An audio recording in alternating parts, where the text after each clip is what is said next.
Hi, everybody, and welcome to this week's podcast of the Successful Franchisee's Beautiful View. And this week is an extra special episode because we're privileged to have Don Schin with us this week, telling us all about his vision and his new company, Franchise Building Expert, FBE. Thankfully, Don has asked me to be a part of it, so we're strategic partners in growing FBE together. And Don, could you tell us more about the vision for FBE?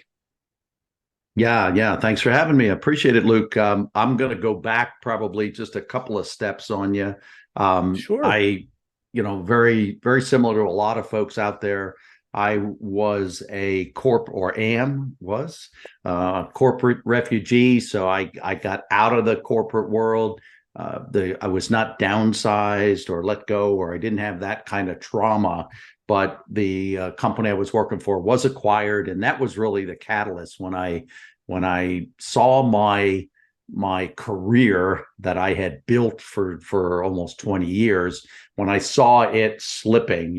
Kind of like I always joke about corporate careers. You throw your ladder up on the wall and you're climbing the corporate ladder, and we all hope that when we get to the top of the ladder, we realize we put the ladder on the correct wall.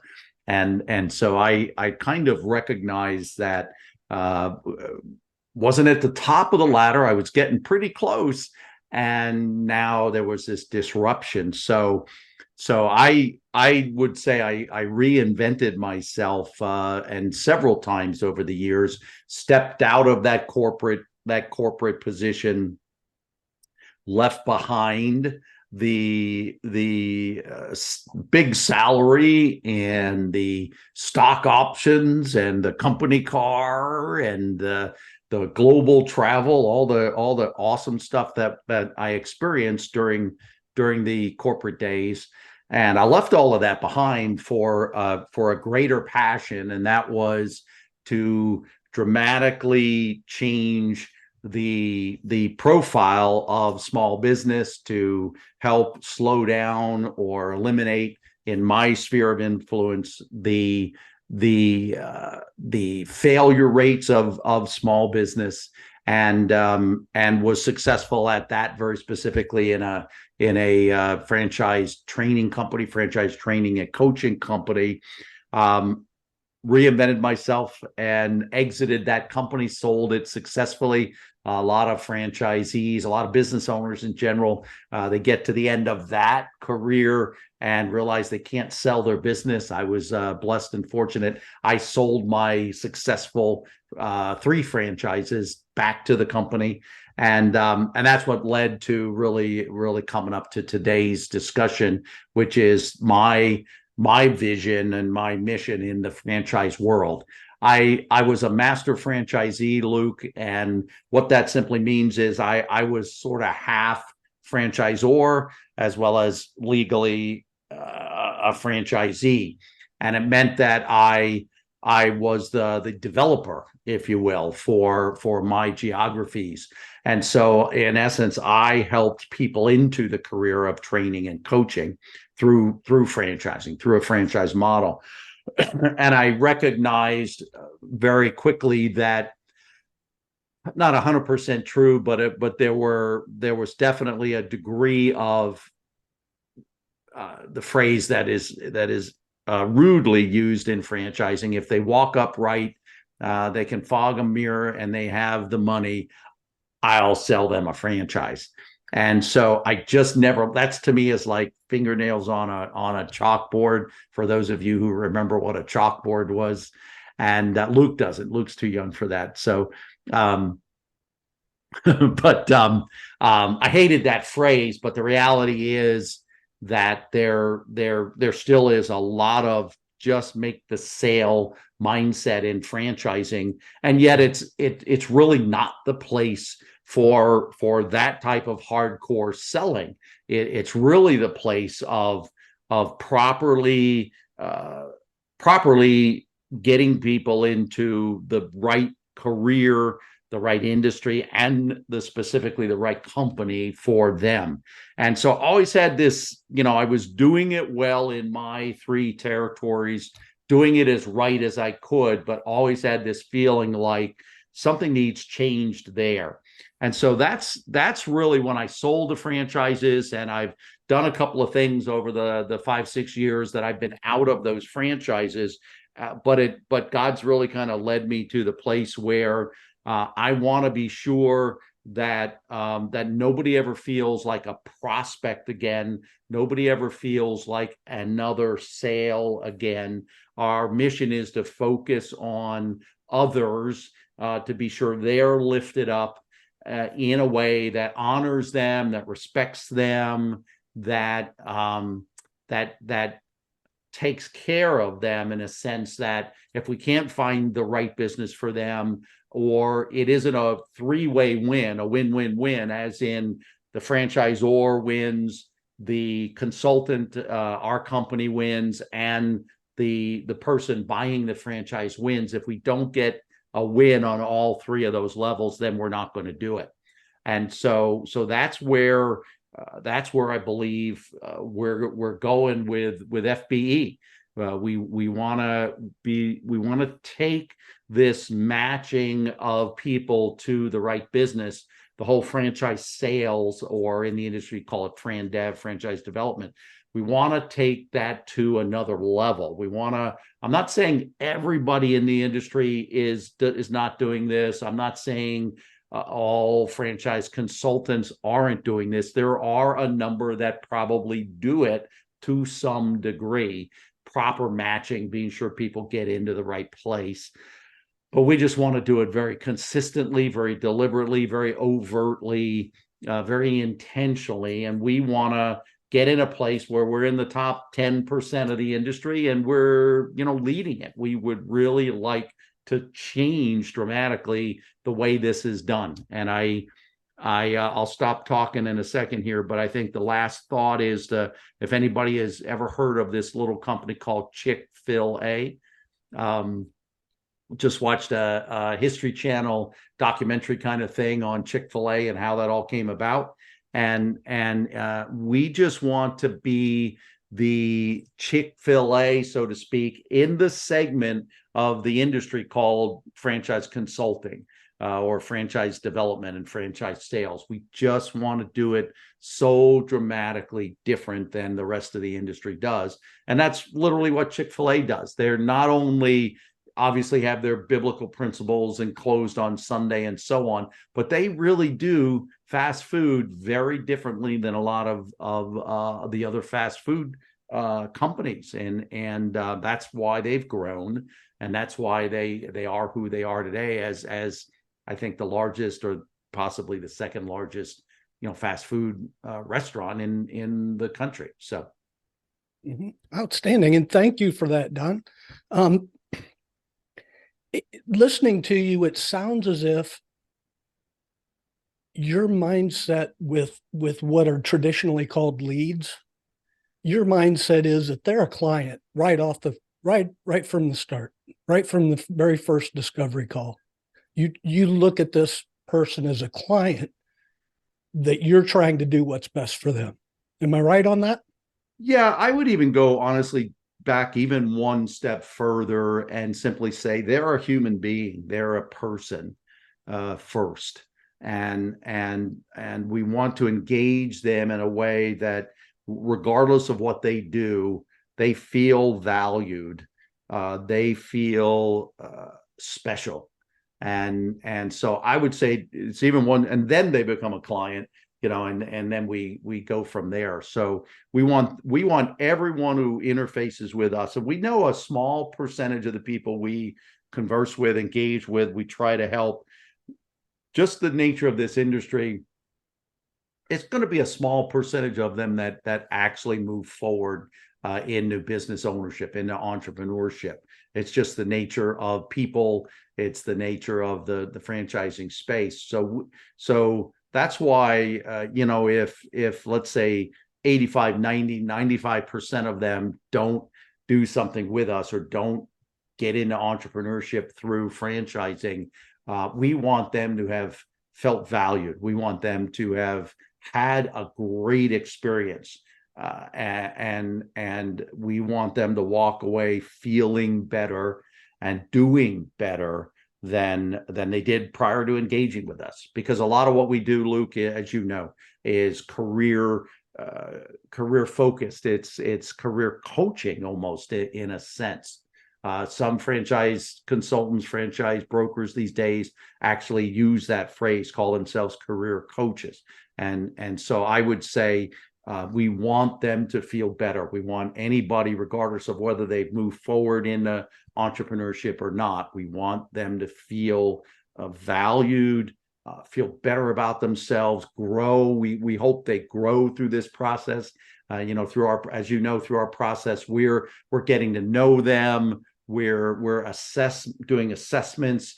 We're helping share, almost doing a SWOT analysis, if you will. It's not exactly that, but almost like doing a SWOT analysis on them. What are their strengths? What are their weaknesses? What do they love to do? What do they hate to do? And so we hope they get better in themselves, professionally and personally, by having worked with us for a while. Did that make sense? Fantastic. Absolutely. And I appreciate it. Let's say that somebody is in that small percentage, though, that they're moving forward in the process. At what point do you transition from being a career coach to now being an advocate for that client to match them with a particular brand? Yeah, all along the way, and this is very, very different than 80 or 90% of the industry. If you call I'll call it the segment of the franchise industry, which is the broker, consulting, coaching space, so to speak. We add value to them all along the way in the process. We're very specific about how we can help them, the things that we know they'll go through, like what's an FDD, like receiving an FDD or a franchise disclosure document. Scary looking document. So what is that thing? They don't even know what that is, most people. So we want to be there for that assistance. In the process, they'll typically speak to franchise owners. That's usually the process of buying a franchise. So we want to prepare them for how to get the most out of those conversations. With the franchisors that we refer them to, we present a qualified candidate to them. So we are their advocate. We say to these brands, these 3 or 4 brands that we've introduced them to, we tell them about our person, our client. And so I would say we advocate that now, again, in very, very rare cases, does a franchisor reject someone that we've introduced them to. But we are their advocate. We're saying to those franchise partners or those franchisors why we have matched the person. We give a lot of information about them to the franchisors to say, this is what we see. This is why we believe these people are a great fit for your brand. And we want to help them get into one of those 3 or 4 brands. So that's where I think we just play a much different role, again, than 60, 70, 80, maybe 90% of the broker industry. I hate to keep talking about it in such a negative light, but because there's value there, but I think so many people are not doing it well. There's many that are not very professional in general. There are many that are doing it in a methodology that's just good for them. And so I believe we break it down. We have a process. We're skilled. We have experience that we leverage and we share. And all along that way, I think we're just, as you said, advocating for them. Outstanding. Thank you.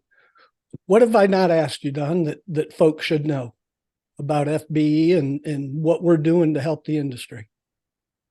Yeah, I think I don't know if you haven't asked it, but I think one of the keys is, and I've used this phrase for 23 years that I've been in this space in one capacity or another, and I've always said that knowledge is the antidote to fear. One of the things that holds people back, and I've always shared it in this way, is probably the most disappointing component of what we do, And that is that when someone is well matched, they see it, we see it, the franchisor sees it, but fear is holding them back. And it's the most disappointing thing. It's difficult, so to speak, to talk someone, so to speak, off the ledge. And so we work hard at, as you know, as educating people from the standpoint of they are going to have anxiety about this. They are going to have fear, and that it's okay, that it's natural. People don't recognize often that fear is natural. In the, millions of years ago or whatever, people were fearful of their lives. The cat, the tiger, the lion, the bear that's going to kill them.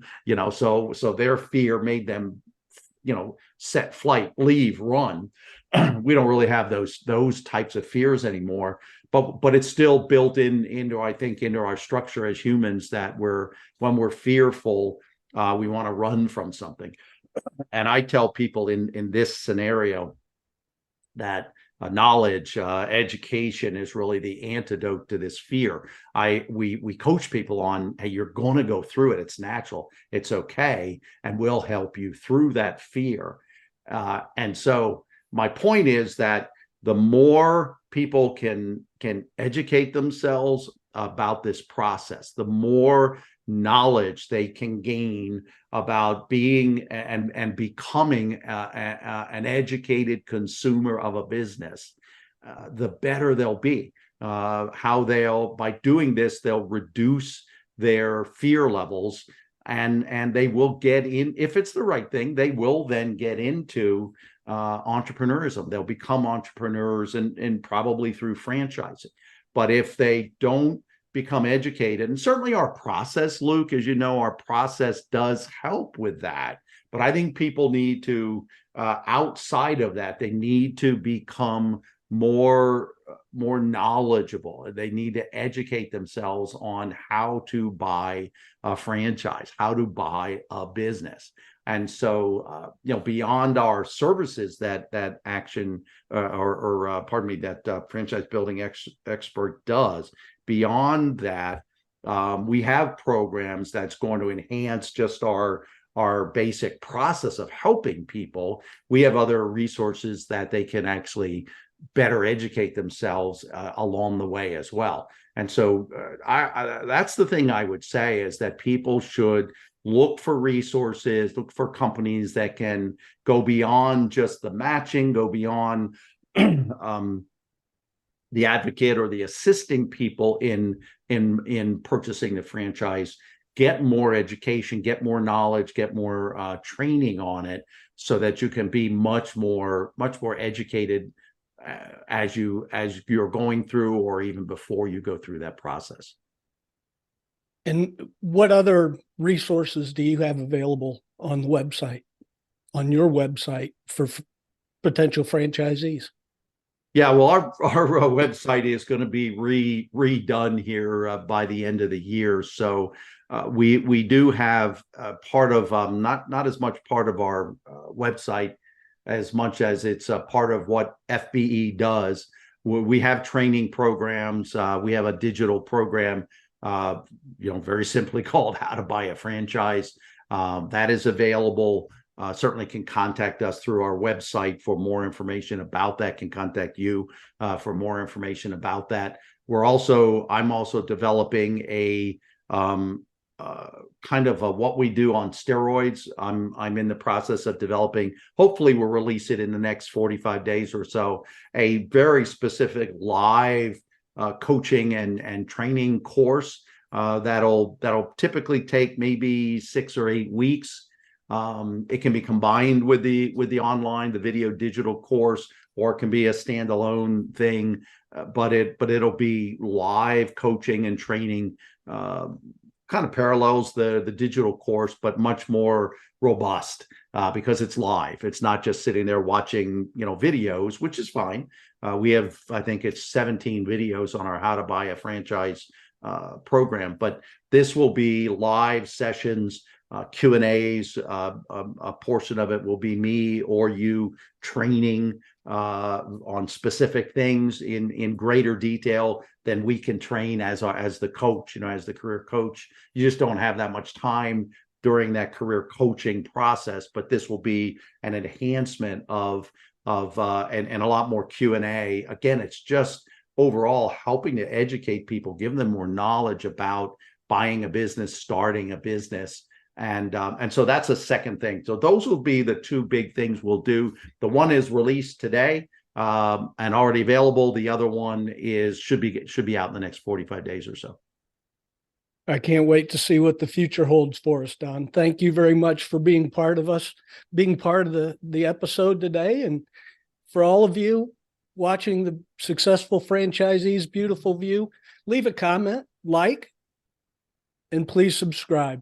As always, stay safe and win every day.